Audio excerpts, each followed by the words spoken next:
It's been over a year since a plane crash claimed the life of Polish President Lech Kaczynski. How could it have happened that the plane crashed and didn't reach the airport? Worse, the president's plane crashed on Russian soil. This was a chief of state of a neighboring country, an extremely sensitive political mission. Russian experts have conducted an investigation and reported their findings. The Polish pilots are at fault. It seemed there was some kind of dirty trick here.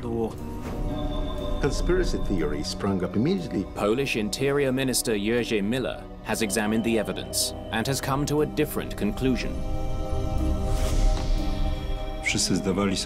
Everyone understood the importance of this investigation. The stakes go far beyond aviation safety. The pride of a nation and even its political future may hang in the balance. It's not every day that they have to investigate a plane crash, and it's a matter of top political importance. Mayday, Mayday.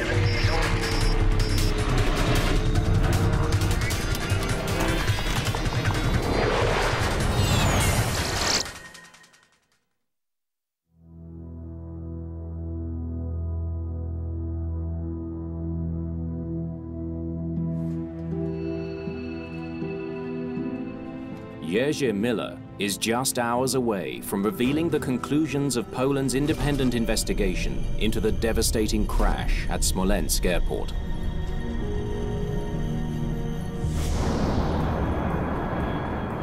It all started 15 months earlier. Polish Air Force Flight 101 is carrying 89 passengers, including President Lech Kaczynski. 4 of Poland's best pilots are in the cockpit. They're elite military airmen from the country's Special Aviation Regiment. Have you decided yet? Throttle down. Throttle down. Just after 10 o'clock, the plane begins its descent to Smolensk. The state flight from Warsaw took off at 9:27 this morning.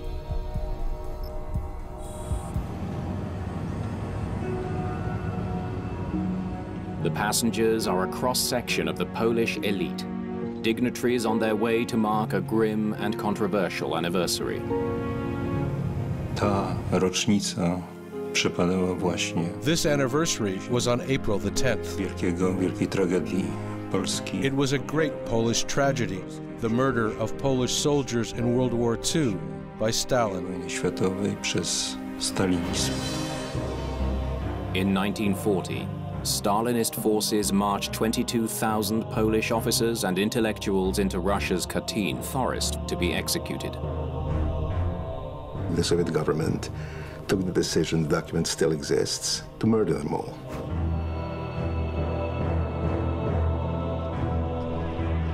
For decades after World War II, the Soviet Union held Poland firmly in its grip. Until the fall of communism, the Soviets denied all responsibility for the Katyn massacre. The history of Polish-Russian relations has been very difficult, especially when it comes to the Soviet period, because no one wanted to have blood on their hands for shooting the Polish officers. For the first time, the Russian government was acknowledging the crime committed and the pain that the Poles still feel for that crime. No one better understands Poland's troubled past than President Kaczynski. He's a highly respected statesman with political roots in the anti-communist solidarity movement of the 1980s. Kaczynski cared extremely deeply about Polish national tradition, wanted to be there to commemorate the dead on the anniversary of the massacre. By visiting a memorial near the site of the massacre, the Polish president is taking an important step towards reconciliation. Of course, there was a lot of media attention for this event. We started preparing and making arrangements around 2 weeks ahead of time. The man who has organized this momentous occasion is Director of Protocol Mariusz Kazana.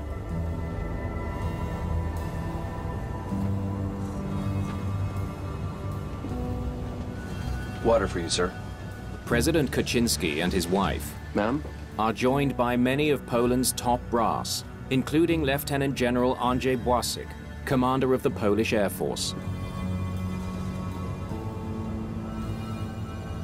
There are also descendants of the victims of the massacre traveling to today's ceremony. To the extent that I can attempt to imagine their mood, it would have been solemn and powerful and sad. The elite crew is flying a Tupolev Tu-154M, an extremely popular Russian-built plane. As they get closer to the airport, the workload picks up. Flight engineer Andrzej Michalak must calculate engine performance. May I please have the temperature and pressure? I'll tell you what the temperature is. Cold. He needs some vital information from the tower. Are we gonna speak Russian? Yes. English is the international language of civil aviation. But since Smolensk is a military airport, controllers here speak only Russian. Passenger jets don't normally land at this base. But for the Polish delegation, it's the closest runway to the Katyn Memorial. This was a military airfield, and the incoming flight was, as a matter of fact, civilian. It doesn't matter that the crew was made up of members of a special division of the Polish military. The plane was flying according to the rules of civilian aviation. Captain Arkadiusz Protasiuk is the only member of this crew that speaks Russian. He'll have to handle the communication with the tower. Польский 101, Polish 101. Good morning. Polish 101 acknowledge. Polish Air Force, we have fog. Visibility is 400 meters. Understood. Polish Air Force 101. Heavy fog, visibility is only 400 meters. The fog was so dense nothing was visible. You couldn't see your hand in front of your face, or the person standing next to you. Smolensk Air Base doesn't have the equipment needed for a radio-guided landing. It is not the best technologically equipped airfield in our country. The pilots will first have to descend to 100 meters, then look for the runway. Once they spot it, they will have to land manually. Temperature and pressure, please. Temperature is +2, pressure 745. We do not have landing conditions. Continuing our approach, if we're unable to land, we'll go around on autopilot. Captain Protasiuk takes his plane lower to get a first-hand look at landing conditions. From their flying experience, the crew knew that fog can be uneven. 1 minute, it can be very dense, but 10 or 15 minutes later, the wind can clear it.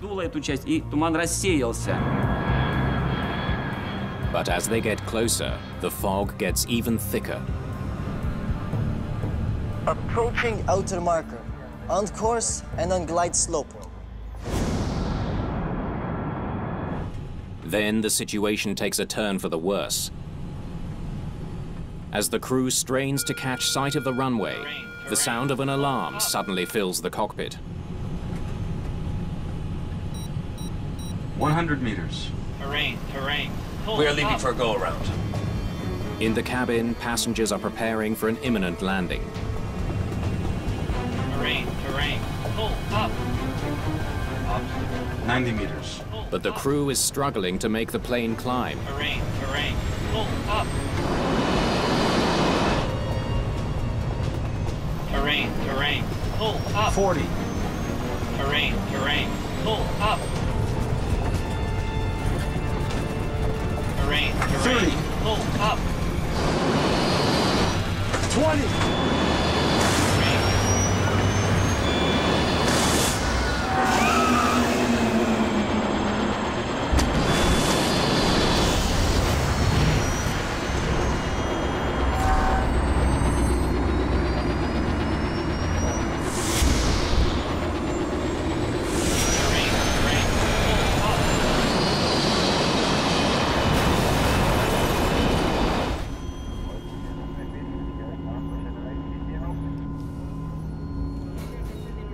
Depart for the go-around.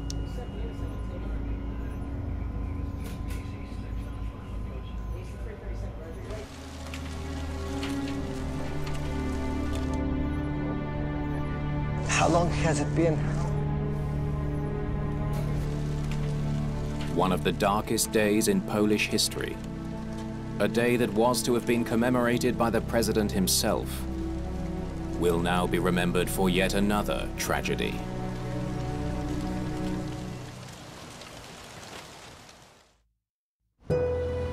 At the Katyn Memorial, hundreds of people await the arrival of the Polish delegation. But what they get instead is devastating news. The president's plane has crashed. Никто представить себе не мог, что может произойти. No one could imagine that something like this tragedy, this crash, could happen. Первые слухи о том, что When we heard the first rumors that the Polish plane had crashed, we thought it was a foolish joke. что это чья-то дурацкая шутка. Потом еще через несколько минут, 10, может быть, минут, But then, after about 10 minutes, we saw how the Polish people were hugging and crying. поляки, мужчины и женщины там обнимаются, они рыдают.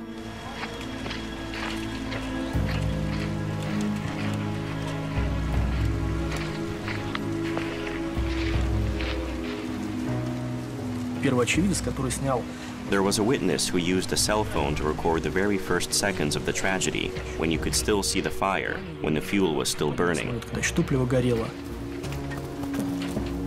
Minutes after the crash, military personnel and rescuers converge on a forest 420 meters short of the runway. They discover a scene of total destruction. The charred remnants of the president's plane litter the ground.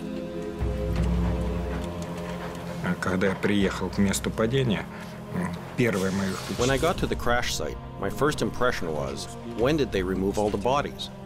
But after I got a closer look, the picture was very sad. There were body fragments, 96 people, and not a single full body. I couldn't even imagine this was possible. Человек и ни одного целого тела. No one has survived. It's a monumental tragedy.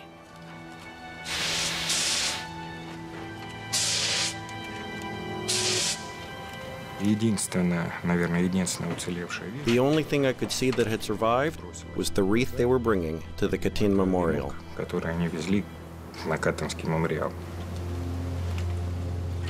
With questions already swirling about how such a disaster could happen, Russian air accident investigators arrive at the crash site. We'll need a command post. See what we have to work with. They are members of the Interstate Aviation Committee known as the MAK. Let's start over there.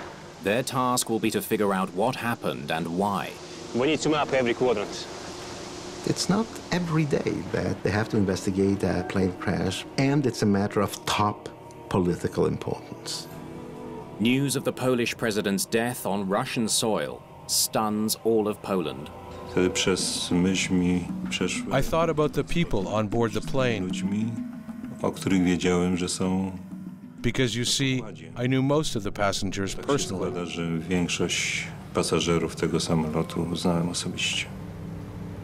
As the nation grieves, shock and sadness soon become mixed with suspicion. My first thought was it an attack?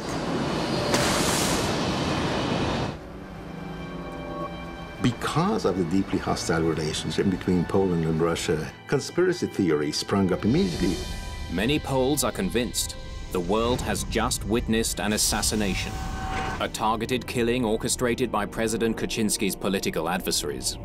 These were accusations that not only the crash was an intentional attack by the Russians, but that the Polish government knew it and was actually in cahoots with the Russians in order to eliminate a dangerous political opponent. With so many high-ranking officials now dead, some fear Poland's entire government may collapse. I was terribly concerned that we might not make it, that these were the 100 out of the 400 most important people in Poland. I wasn't sure if we've produced a state that can weather this shock. At the crash site, the evidence is pointing in a direction that will not sit well with Poles. Why would we even try to land in this fog? Some claim the Polish pilots should not have tried to land in the heavy fog. The suggestion raises anger in Poland. For the partisans of the conspiracy theory, it was just another Russian whitewash. Poland's leaders are desperate to uncover the truth about the crash. They send their own investigators to work alongside the Russians. To było duże wyzwanie. It was a big challenge. Altogether, there were 34 people fully engaged in conducting research on this crash. W którym pracowałem. What have you got so far? Podeszliśmy do badania. We approached the investigation with sound procedures, meaning that in the beginning, we assumed that every potential cause was possible, and then we gradually eliminated what didn't fit. They launch a painstaking search for any evidence that the flight may have been brought down by assassins. We also checked to see if there was any trace of explosives on the airplane wreckage. Careful analysis by both Russian and Polish experts reveals no explosive residue on the wreckage. No sign that the plane was shot down. Investigators on both sides agree. The crash is a tragic accident, not a political assassination. That possibility was ruled out very quickly because of the complete lack of evidence.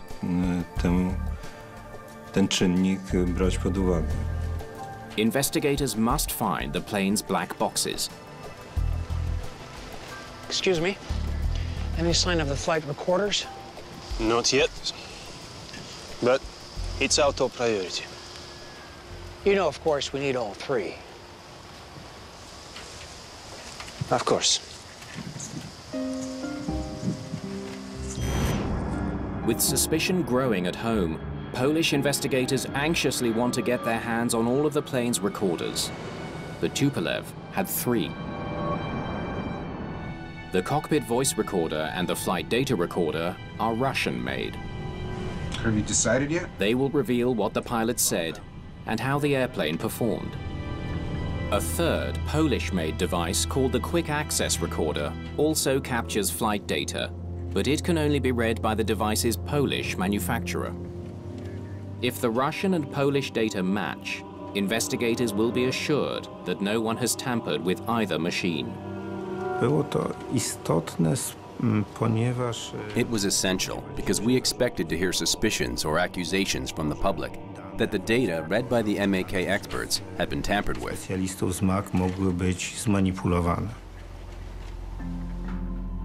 While the search for the recorders continues, investigators seek answers from the air traffic controller on duty that morning. They want to know why the pilots tried to land in such heavy fog. They were not coming in to land, they were only doing a trial approach. They learned that the crew was warned about the poor visibility. We do not have landing conditions. But they wanted to judge conditions for themselves. Polish 101. From 100 meters, be prepared to do a go-around. The plan was to descend to 100 meters and then fly over the airport. 100 meters, that was a decision height. Lądowanie poniżej minimów zawsze niesie ze sobą... Approaching below the minimum always brings the risk of hitting objects on the ground. After that, there's no certainty that attempting a go-around can be done safely. Procedura odejścia na drugi krąg zakończy się bezpiecznie. But investigators are puzzled. Something doesn't add up. At an altitude of 100 meters, the plane should have easily cleared the trees.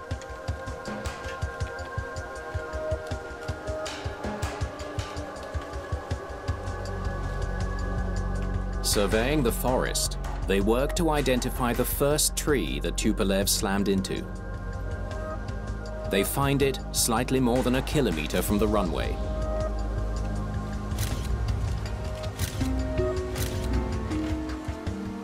Pilots hit the tree at 11 meters. If they intended to fly at 100 meters, how did they hit the tree? We need more information. For some reason, the presidential jet was flying dangerously low as it sped towards the airport. Was it a failure of the Russian plane or a mistake by the Polish crew? Investigators move one step closer to finding some answers with a major breakthrough: the recovery of the two Russian-made black boxes.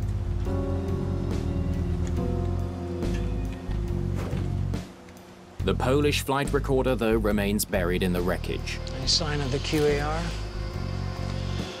Not yet. The flight data recorder may hold valuable clues about what doomed the president's plane.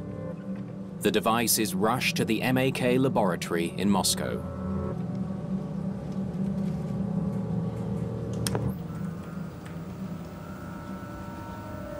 Investigators download the data, searching for any sign of an onboard mechanical failure. But the analysis comes up empty. Looks like everything was functioning. Until the moment the plane struck the first tree, there was no malfunction whatsoever. We'll send you a copy of the data. It's beginning to look like the initial speculation is true.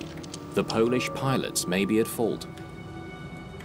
Polish investigators need to be sure the Russian data has not been tampered with. Their only hope is to find the missing Polish-made flight recorder. But so far, the search is proving fruitless. Only by combining all the parameters could we answer the questions. Did the crew follow procedures? Was the plane working properly to the end? Meanwhile, investigators from both countries turn their attention to the cockpit voice recorder. This is a very important element that helps accident investigators understand the crew's last moments in the plane. Ready? Let's go ahead. They immediately notice something unusual.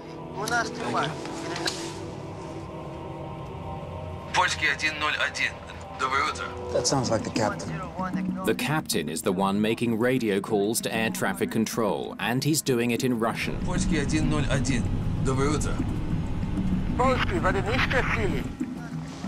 the captain making the radio calls?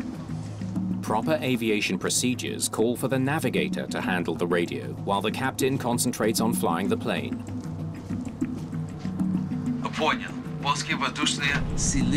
Investigators suspect the captain decided to handle the radio himself because he was the only one who could speak Russian. The captain who was flying the plane was in charge of the crew and handling the radio communication. His workload was too heavy. Moments later, the recording reveals something even more surprising.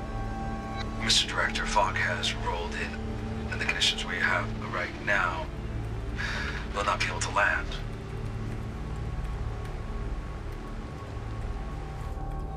Who is he talking to? Mr. Director, the fog has rolled in. In the conditions we have right now, we will not be able to land. We'll make an attempt, but it probably won't work. Then, we have a problem.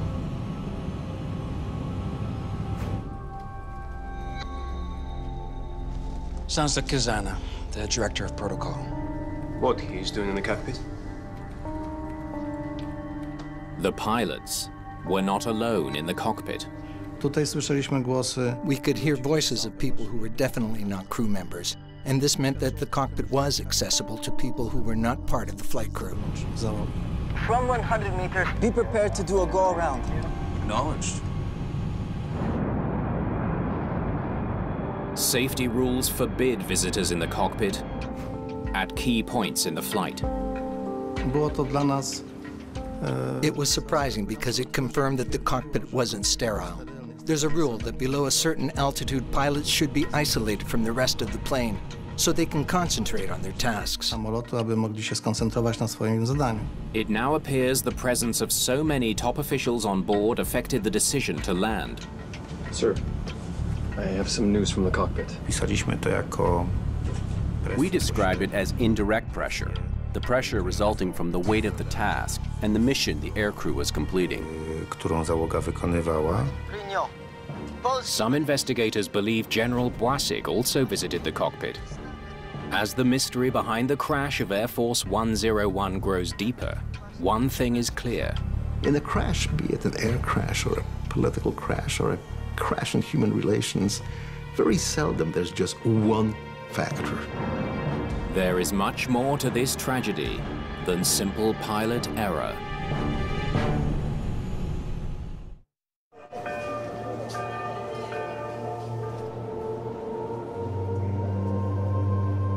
While Poland mourns the loss of its president, suspicion and doubt still linger over the cause of his death. Conspiracy theories are spreading. The Polish media distrusted the information provided by the Russian experts. It seemed there was some kind of dirty trick here. But at the crash site, investigators have uncovered the one thing that could erase many of those suspicions: the Polish-made flight recorder.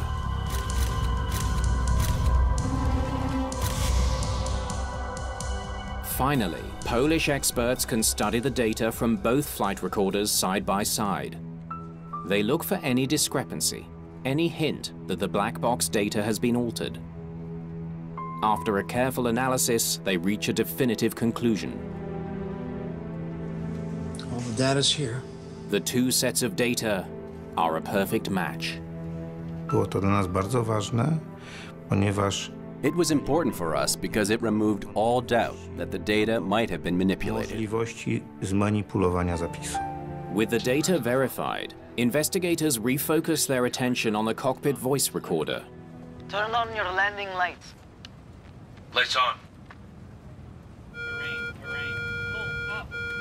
They hear a warning that the plane is dangerously low. But strangely, the pilots don't seem to react to it. You can't see a thing. Why aren't they concerned about their altitude? They should be. Działanie pilotów. The reactions of the pilots and the crew should be immediate, without any hesitation. Dla nas, podczas gdy wysłuchaliśmy pierwszy raz, when we listened to the recordings for the first time and heard the very clear system warnings, it was very surprising that the crew didn't react properly. że załoga nie zareagowała w sposób właściwy. Turn on your landing lights. Investigators are puzzled by the crew's behavior. They compare the plane's intended flight path to the altitudes called out by the navigator. 100 meters. 90 meters. 40. 30. 20. Stop. 40. Just after the navigator calls out 20 meters, 20. the unmistakable sound of the plane hitting the first tree. 20 meters? They hit the tree at 11 meters, not 20. Something's not right. The navigator is calling out 20 meters, but the plane is only 11 meters from the ground. They didn't know the altitudes. The recording leaves investigators with two important questions. Why did the crew ignore the alarms? And why were they closer to the ground than they thought? They pore over the flight data, checking for signs of an altimeter malfunction. Lieutenant. It could explain the crash. What happens here? But instead of a malfunction, they find that the altimeter reading makes a sudden jump. A barometric altimeter shows the plane's height above sea level by measuring atmospheric pressure. Air pressure goes up as the plane goes down. When approaching an airport, pilots usually calibrate the altimeter to account for the airport's height above sea level. But that's not what this crew did.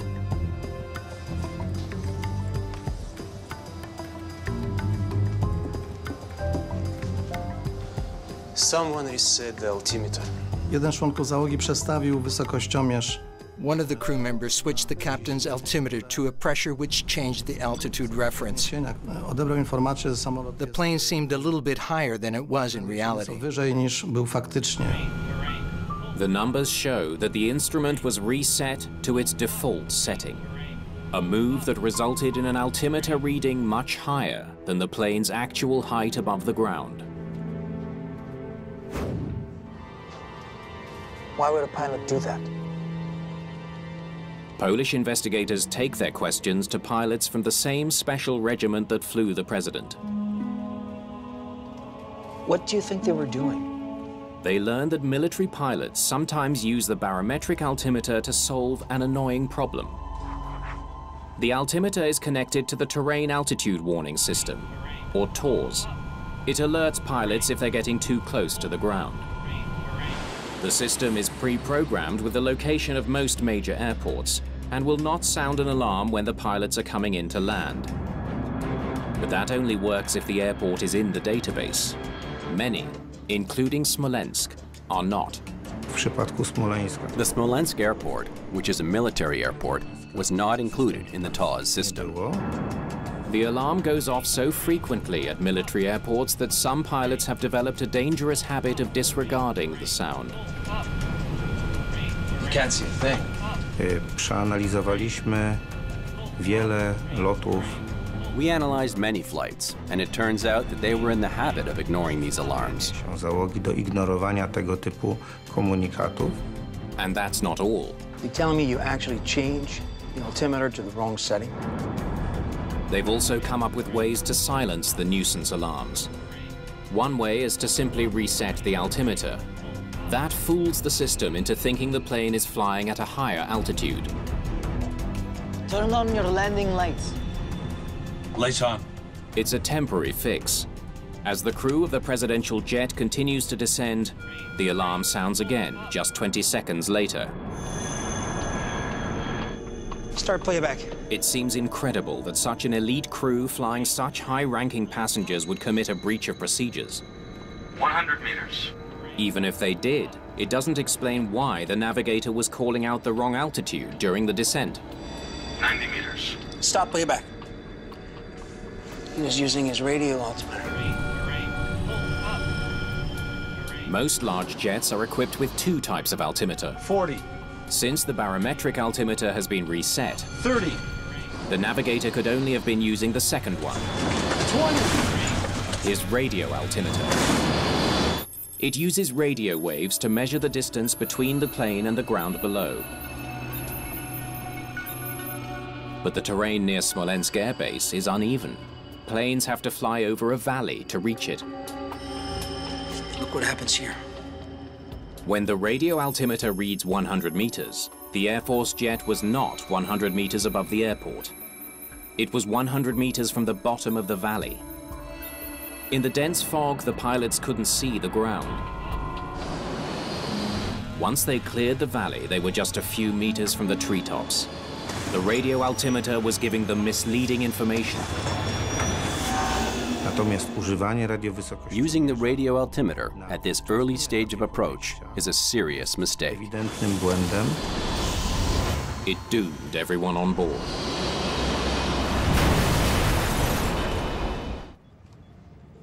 Investigators have discovered why the plane crashed into the forest. But there is another question to consider. Why would he even try an approach in such foggy weather? Temperature +2, pressure 745. We do not have landing conditions. The pilots were warned that conditions were not suitable for landing, yet they persisted and descended towards Smolensk Airport. Należało po uzyskaniu informacji. After getting the information about the fog and visibility, the decision to fly to the alternate airport should have been made immediately. Na lotnisko zapasowe. A closer look at Captain Protasiuk's history may help explain that decision. This was not the first time he'd flown with the President of Poland.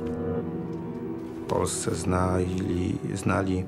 Everyone in Poland knew what happened a few years ago when the captain served as the co-pilot during the Azerbaijan flight. Pilota w locie do Azerbejdżanu. In August of 2008, the president wanted to fly into a war zone. Protasiuk was the first officer on the flight. I'll inform ATC of your decision. Negative, we will not be landing in Tbilisi. The captain refused to fly to an unsafe airport. His captain was ordered to land in Georgia, but he did not follow this order. The captain of that flight paid a high price for being cautious. This seriously affected the pilot's career. He was never chosen to fly for the president again. There was no direct pressure from the president. But we all know, and certainly the pilots remembered, what happened when a pilot refused to land in Tbilisi. He probably didn't want to lose his job. Mr. Director, the fog has rolled in. We'll make an attempt, but it probably won't work. No one wants to disappoint a president. Though Protasiuk knew landing was risky, he may have wanted to show his passengers that he was willing to try. Żeby było wszystko jasne, ta osoba. To be clear, this person did not give any instructions. Natomiast, but just his presence in the cockpit interrupted the workflow, the decision-making and communication among the crew. Między członkami załogi. Polish Air Force 101. We have fog. Visibility is 400 meters. Understood. Polish Air Force 101. Having to communicate with the tower in Russian only made things more stressful. 400 meters. Понял. Польские судны цели 101. All the pressure may have led the captain to make a fatal mistake. Continuing our approach. If we're unsuccessful, we'll go around on autopilot. He plans to engage the autopilot's go-around function to climb away from the airport if he doesn't like what he sees. Pushing the go-around button should quickly increase power to the engines, enabling the plane to climb. But that can't work at this airport. Podstawowy błąd, the key error was the assumption that it would be possible to climb in autopilot mode. Możliwe jest odejście w trybie automatycznym. For the go-around function to work, the autopilot must be locked onto a specific beacon at the end of the runway. It's called an ILS beacon. But Smolensk Air Base doesn't have one. 100 meters. We are leaving for a go-around. Protasiuk waited 5 seconds for the plane to climb out on its own before realizing he'd made an error. 90 meters. By the time he realizes his mistake, it is too late.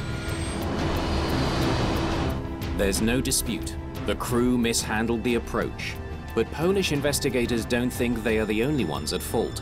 approaching outer marker, on course and on glide slope. The air traffic controllers were responsible for guiding the plane to a safe landing. They knew visibility was extremely poor, so why did they go along with Protasiuk's plan to make a trial descent? Polish 101 acknowledge. Polish Air Force, we have fog. Visibility is 400 meters. Polish investigators need to know more about how Russian air traffic control may have contributed to the tragedy. Natomiast niewątpliwie rola. There's no doubt that the air traffic controller has a vital role, especially when the clouds and fog are so bad that you can't see the ground. Trudne, że ziemi nie widzi. Temperature and pressure, please. Temperature is +2, pressure 745. We do not have landing conditions. The investigators are surprised to discover that even though the airbase knew it would be handling a very important flight that day, Are you at 500 meters? the controllers seem unprepared to receive it.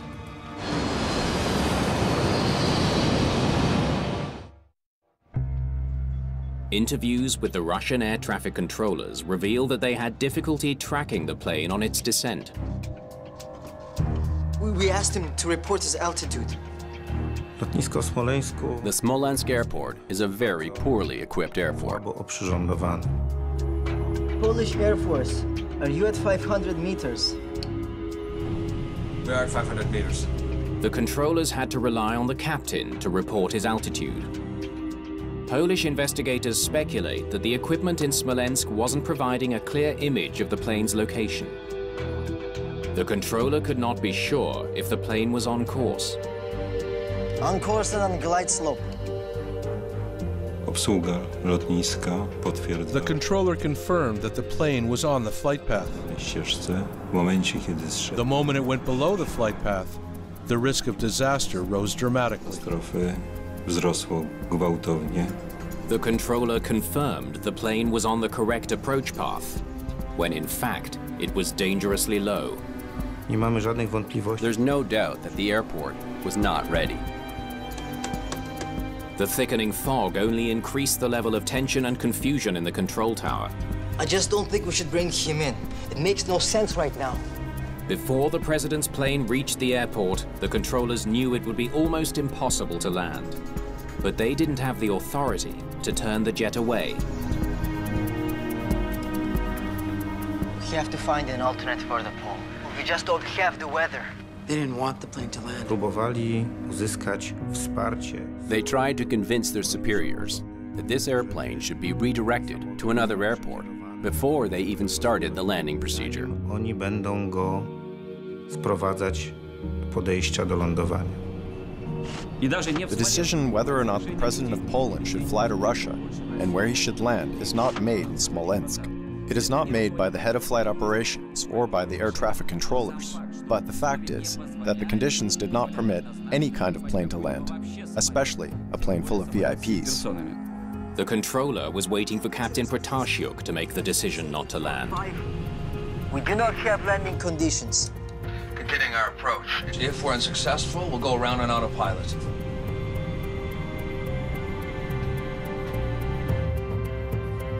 It's his call. Let them continue on their own. Myślę, że taka sama presja pośrednia. I think that the same indirect pressure that was experienced by the captain of the Tu-154 aircraft was shared by the ATC controllers because of the nature of this flight. Również obsadzie wieży. It all happened because of outside forces, the crew and the group of flight operators. They became hostages of the situation. Although both reports criticize the actions of the pilots, the Polish report goes further, criticizing the Smolensk airport for its poor performance. Approaching outer marker, on course and on glide slope. I stąd potwierdzanie przez stronę rosyjską załodze. The fact they confirmed that the flight path was correct when it wasn't may have been because their equipment was faulty. Była wynikiem niesprawności technicznej tejże aparatury. The Russians were much more evasive than the Poles. Poles frankly took on their responsibility the way the Russians did not take up theirs. In the wake of the disaster, the special regiment assigned to transport Polish officials is disbanded. A little more than a year after the accident, Poland's Interior Minister Jerzy Miller presents his findings to the world. The Russians dispute his report's conclusions about Smolensk air traffic control. Despite 2 reports to the contrary, deep suspicions persist, including the belief that the president was assassinated. You have people who are desperately trying to understand what happened, and they're given information they're not qualified to assess. I mean, I'm not qualified to assess information of the Russian or of the Polish Commission or of the counter-experts. I'm not an expert. So finally, I have to decide whose experts do I trust. In the end, 2 historic adversaries managed to put aside their differences and work together for a common goal. Cel jest prosty. The goal is simple. Every accident must teach us a lesson. Dla wszystkich, jak szkolić załogę. How to train the crew to make safety their highest priority when making decisions. Jako najwyższą wartość. Unfortunately, learning that lesson has come at a very high cost. Bardzo dużo nas ta nauka kosztowała.